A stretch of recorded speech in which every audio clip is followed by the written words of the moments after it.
नमस्कार दोस्तों, मैं हूं विजय विद्रोही। आप देख रहे हैं अनकट। बात 1996 के लोकसभा चुनाव की है। उस समय कांग्रेस के अध्यक्ष सीताराम केसरी हुआ करते थे और सीताराम केसरी से लोगों ने, पत्रकारों ने एक सवाल पूछा चुनाव के नतीजे आने से पहले कि नतीजे कैसे रहेंगे। उन्होंने कहा साहब नतीजे तो चौंकाने वाले रहेंगे। नतीजा आया, कांग्रेस हार गई। लोगों ने कहा साहब आप तो कह रहे थे कि नतीजे चौंकाने वाले रहेंगे। तो केसरी साहब ने कहा बिल्कुल, तो चौंक गए ना हम तो जीत की उम्मीद कर रहे थे, हम हार गए तो नतीजे चौंकाने वाले रहे।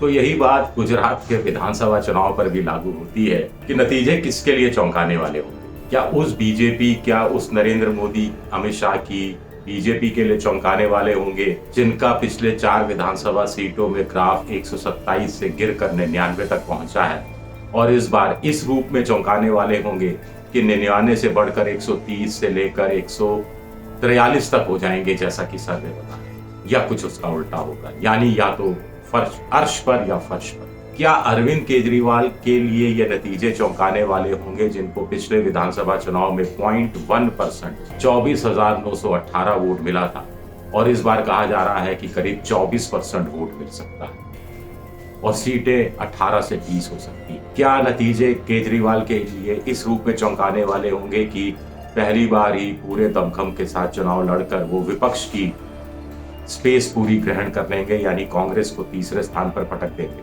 क्या कांग्रेस के लिए नतीजे इस रूप में चौंकाने वाले होंगे कि पिछले 4 विधानसभा चुनाव में उनका ग्राफ 2002 के 51 से बढ़कर 2017 में 77 तक पहुंचा है, और 77 से वो 92 तक पहुंच जाएंगे बहुमत के आंकड़े के करीब, या 77 से गिरकर जैसा सर्वे बता रहे हैं कि 30 से 35 या 40 से 45 के बीच रह जाएंगे और तीसरे नंबर पर पार्टी आ जाएगी और चौंक जाएगी। तो बड़ा इंटरेस्टिंग हो गया है। एक ताजा सर्वे आया है टाइम्स नाउ का जिसने और ज्यादा दिलचस्प बना दिया है। उसके साथ ही साथ सी वोटर एबीपी का भी जो ताजा सर्वे है, जो वीकेंड सर्वे है, हर हफ्ते सर्वे होता है, ट्रैकर है, जिसमें जो कुछ नए तथ्य सामने आए हैं वो चौंकाते हैं, तीनों पार्टियों को चौंकाते हैं। आम आदमी पार्टी को इसलिए चौंकाते हैं क्योंकि एबीपी के सर्वे में 17% वोट मिलता दिख रहा था। टाइम्स नाउ में जो उसके बाद सर्वे हुआ उसमें 24% वोट मिलता दिख रहा है। 18 से 20 सीटें मिलती दिख रही हैं, जबकि एबीपी में 0 से 2 या 3 सीटें मिलती दिखाई दे रही थी। तो ये बड़ा क्वांटम जंप है उस आम आदमी पार्टी के लिए जो चुनाव मैदान में उतरी थी ये सोचकर कि 6-6.5% वोट मिल जाए, 6% से ज्यादा वोट, ताकि राष्ट्रीय पार्टी बनने में आसानी हो जाए।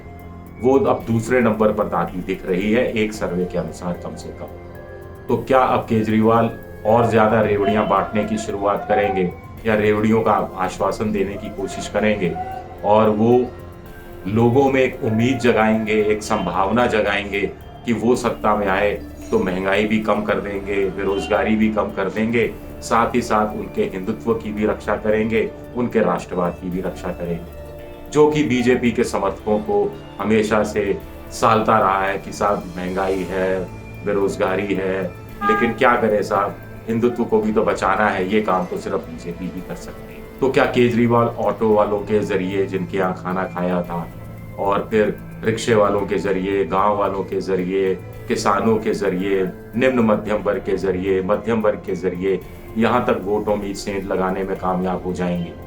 ये एक बड़ा सवाल है, क्योंकि सर्वे कहता है कि करीब 67% लोग महंगाई और बेरोजगारी, यानी कुछ महंगाई और कुछ बेरोजगारी से परेशान है, यानी हर 3 में से 2 आदमी महंगाई और बेरोजगार से परेशान है। लेकिन हर 2 में से 1 आदमी, यानी 48% करीब करीब, हर 2 में से 1 आदमी बीजेपी को वोट देना भी चाहता है। ये कहानी दिलचस्प है। कांग्रेस बिल्कुल हाशिए पर चली गई है, कुछ लोग कह रहे हैं। हालांकि प्रधानमंत्री मोदी से नहीं मानते, उनका ये कहना है कि कांग्रेस चुपके गांव में पैर पसार रही है, माफी मांग रही है, पैर पकड़ रही है, खटिया परिषद कर रही है, लो लेवल पर खेल रही है, लोकल नेताओं, स्थानीय नेताओं के आधार पर खेल रही है। इसमें भी मुझे लगता है कांग्रेस की एक रणनीति है जो समझने वाले समझ नहीं रहे। जब जब राहुल गांधी को मैदान में उतारा जाता है तो चुनाव राहुल गांधी बनाम नरेंद्र मोदी हो जाता है। इसमें राहुल गांधी फिट जाते हैं, पुराने वीडियो सामने आ जाते हैं, परिवारवाद का आरोप, वंशवाद का आरोप लगना शुरू हो जाता है। तो कांग्रेस इसे अवॉइड करना चाहती है। कांग्रेस ये कहना चाहती है मतदाताओं तक कि 27 साल हो गए, ये अब तो मोदी जी प्रधानमंत्री हैं, 8 साल से प्रधानमंत्री, अब तो छोड़ो, अब तो गुजरात के नेता ही चलाएं उसको। रिमोट कंट्रोल से क्यों सरकारें चले? क्यों राहुल गांधी, क्यों नरेंद्र मोदी, क्यों अरविंद केजरीवाल? स्थानीय नेता आपस में लड़ें, आपस में चुनावी संघर्ष करें और जो भी सत्ता मिले, ठीक है। तो कांग्रेस की एक स्ट्रेटेजी हो सकती है, और उसका वोटर भी वोकल नहीं है जितना वोकल या बड़बोलापन आम आदमी पार्टी के वोटर में या कार्यकर्ता में होता है, या जितना आत्मविश्वास नरेंद्र मोदी, अमित शाह के वोटर यानी बीजेपी के वोटर में होता है, वैसा नहीं है। आम आदमी पार्टी के पास आज की तारीख में तो 182 योग्य उम्मीदवार नहीं है। किसे मुख्यमंत्री घोषित करें ये कुछ तय नहीं है। इसके अलावा गांव में घुसपैठ एक सीमित स्थिति तक है। शहरों में भी अहमदाबाद हुआ, बड़ोदरा हुआ और भी कुछ बड़े शहर हुए, वहां पर उनका प्रवेश उस रूप में नहीं हो पाया है। सूरत में कुछ हद तक हुआ है, राजकोट में कुछ हद तक हुआ है, लेकिन उसके बावजूद वोटों का परसेंटेज उसका बढ़ता हुआ दिख रहा है। तो इसका मतलब है सब जगह से कुछ वोट उसको हासिल हो रहा है, और जो कुछ वोट हासिल हो रहा है वो कांग्रेस से वो छीन रही है। बीजेपी खुश हो सकती है। यही स्थितियां रही तो बीजेपी वाकई में 130 क्रॉस कर सकती है। लेकिन लोगों का कहना है कि अगर आम आदमी पार्टी का वोट प्रतिशत 24 जैसा कि बताया जा रहा है, या फिर आगे बढ़कर 26-28 हो जाता है, तो यकीनी तौर पर वो बीजेपी का वोट भी छीनेगी, जिससे बीजेपी को भी नुकसान पहुंच सकता है। तो चौंकेगा कौन चुनाव नतीजे आने के बाद?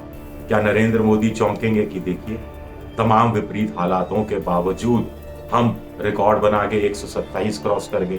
क्या कांग्रेस चौंकेगी इस रूप में कि हमने गुप्त अभियान चलाया, गांव-गांव गए, सब कुछ किया, लेकिन फिर भी हम देखिए तीसरे नंबर पर आ गए?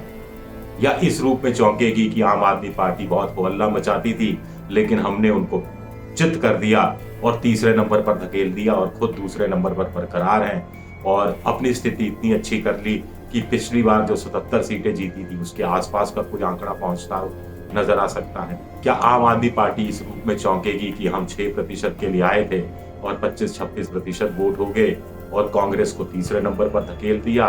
अब लोकसभा की कम से कम 2-4-5 सीटें पक्की हो गई 2024 के हिसाब से, और 2027 का जो अगला विधानसभा चुनाव होगा उसमें बीजेपी से सीधा मुकाबला हमारा होगा, और उसमें हम बीजेपी को चित कर देंगे। इस रूप में चौंकेगी।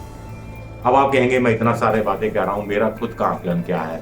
जितनी मेरी गुजरात के लोगों से बात हुई है, जितने पत्रकार मित्रों से बात हुई है, उस हिसाब से आज की तारीख में लग रहा है कि बीजेपी ना तो 99 के चक्कर में रहेगी, ना ही 130 क्रॉस करेगी। कुछ बीच का हो सकता है, 110, 112, 115 के आसपास कुछ हो सकता है 108, 110 हो जाए। अगर ये रहा स्थिति तो मान के चलिए कि आम आदमी पार्टी वोट कांग्रेस का छीनेगी, बीजेपी का भी थोड़ा सा छीनेगी, लेकिन मोटे तौर पर बहुत बड़ा अंतर वो महसूस नहीं करा पाएगी। इससे एक निष्कर्ष ये निकलता, अगर सीटों की संख्या आती आम आदमी पार्टी के हिसाब से, अगर हम कांग्रेस की बात करें तो कांग्रेस का स्थिति ये है कि कांग्रेस अपने उन 64 विधायकों पर पूरा जोर दे रही है जिन्होंने पिछला चुनाव जीता था, और वो तमाम प्रलोभनों के बाद भी बीजेपी में नहीं है। तो उसका उसको कितना फायदा मिलता है, एक चीज ये देखना होगा। दूसरा ये कि बीजेपी शहरों में जहां अधिकतम पहुंचना था पहुंच चुकी, और अगर वो 99 से बढ़कर 110 तक पहुंचती है तो वो ये 11-12 सीटें अतिरिक्त लेगी, वो गांव से ही लेगी, और गांव में वो कांग्रेस का ही नुकसान करेगी। इससे बीजेपी के खाते में तो सीटें बढ़ती दिखती हैं, लेकिन इससे आम आदमी पार्टी को कोई फायदा दिखता नहीं। और यही स्थिति रही अगर बीजेपी 110 पर रहती है तो दूसरे नंबर पर स्वाभाविक तौर पर कांग्रेस रहेगी, और आम आदमी पार्टी इस रूप में तीसरे नंबर पर रहेगी। यह मोटा मोटा आकलन आज की तारीख में किया जा सकता है। हालांकि आज की तारीख की बात कर रहा हूं, चुनाव बड़ी तेजी से बदल रहा है।